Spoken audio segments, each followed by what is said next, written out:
single J. Time toita madiro fan. Wachidike kutaiwa nation. Yutumanzi minem.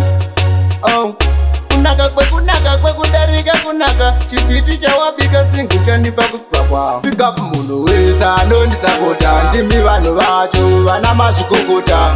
Kwese kwandoenda munondisapota. Amumbobva mandiziya kana kuoposa. Pick up munhu wesa anondisapota. Ndimi vanhu vacho vana mazvikokota.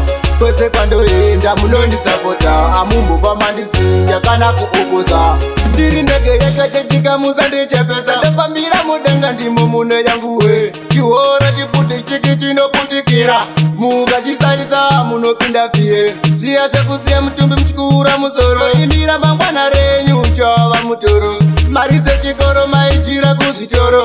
Kumba uko vachitemwa nemusoro. Pick up munhu wese anondisapota. Ndimi vanhu vacho vana mazvikokota.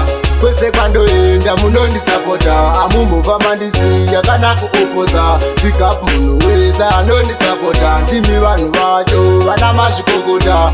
Kwese kwandoenda munondisapota. Amumbobva mandiziya kana kuoposa. Akamesta chiho matakageto yuti zakandini wenyupo. Vangani vanondisimbisa nekundipikisa. Dzinganiko ondo dzandiri kurisa. Taiwa necheni moto toupirisa. Vamwe tovakitisa vandotipikisa. Funza kwamachipisa. Itimu rakanyanya. Tisi takanyanya.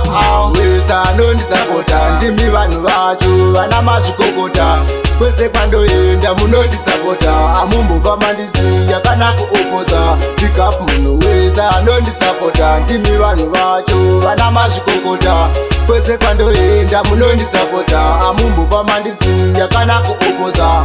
Ndiri ndege yakachetika musandichepesa. Ndafambira mudenga ndimo mune yangu we. Chihora chiputi chiki chinoputikira. Mukachisarisa munopinda fiye. Zviya zvekusiya mutumbi muchikura musoro. Imira mangwana renyu chava mutoro. Mari dzechikoro maichira kuzvitoro. Kumba uko vachitemwa nemusoro.